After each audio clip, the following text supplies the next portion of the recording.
Ngayong araw, isa sa mga napakagandang gagawin natin ay ang magbabahagi ng konting kaalaman.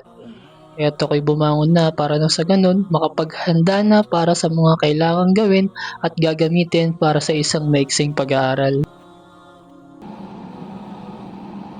Ang Al-Hidayah page isa sa online madrasa na masasabi natin na maaari ka ring matuto sa page na ito.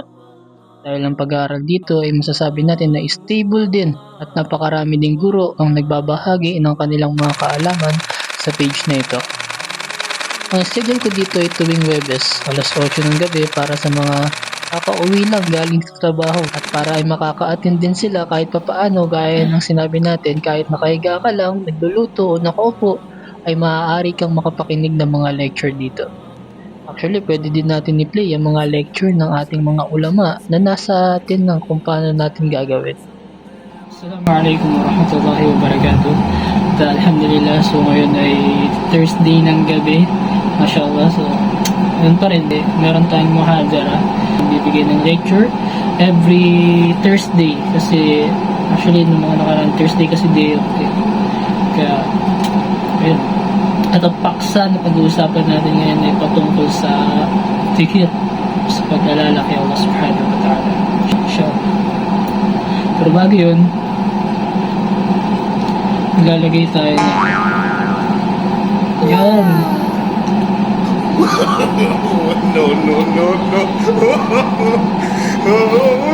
Tapos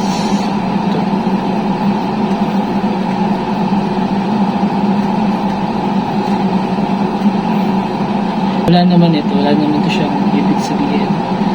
Pagka may ganito ka, hindi naman siya yung nakakabigla kang lalakas. Walang agimat o anting-anting sa pananampalatayang Islam. Pero pag may ganito ka, pwede kang pumogi. Inshallah, try natin. Malay mo gumana. Pero bago tayo magsimula. Pati na talaga ganito. Tapos papasin yung second video. Kasi minsan hindi ang galit kasi. Ayoko.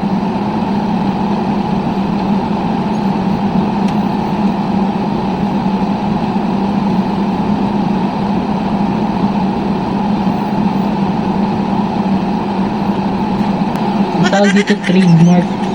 Joke lang, trademark. Ito pagkakakilanlan. Pagkakakilala kay Bro Muhammad Kaya. Kahit sa masjid ng mga nakaraang taon nag-aaral kami, lagi ang ganito. Kaya, wala siya ibig sabihin, pwede ka na magsimula.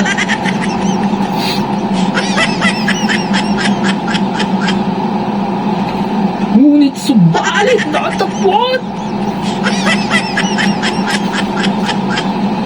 So, inshallah. Sabi ko kasi malilate lang ako. Kasi, nag-ayos pa ako. Ngayon ay 7:50 na. At, paakit tayo inshallah. Inshallah para makapagsimula na. And then, naayusin ko na rin ang ating pwesto. Assalamualaikum ya habibi.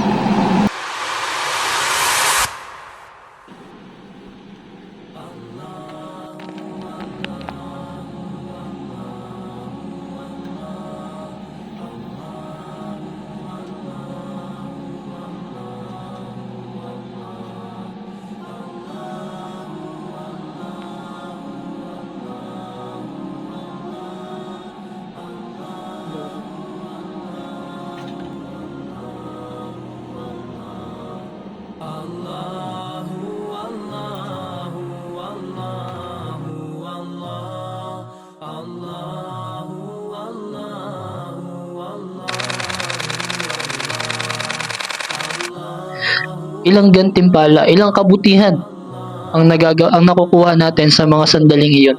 'Di ba? Sa loob ng 5 minuto, nakaupo ka lang, nagbabasa ka ng Quran. Sinabi ng mensahero ni Allah subhanahu wa ta'ala, may dalawang salita na magaan sa dila, mabigat sa timbangan ang gantimpala nito, at kaibig-ibig sa napakamawain. Subhanallahi wa bihamdi, subhanallahil azim, mutafa alayhi. Ala bidikrillahi tatama'innul qulub. Walang alinlangan, matatagpuan sa pag-alala kay Allah ang kapanatagan ng ating mga puso. Ang mga umaalala kay Allah ng nakatindig, nakaupo, at nakatagilid sa kanilang pagkahiga at nagmumuni-muni sa pagkakalikha ng mga kalangitan at ng kalupaan at nagsasabi, Aming Panginoon, hindi mo po nilikha ito sa kabulaanan o nang walang makabuluhang layunin. Sunod ng ating programa, ayan po yung tanong. So kung may nais kayong tanong sa ating mga adir, inshallah, magtanong kayo, inshallah subhanahu wa ta'ala. करता है तू बरकतों से दामन भरता है तू वे इस्ता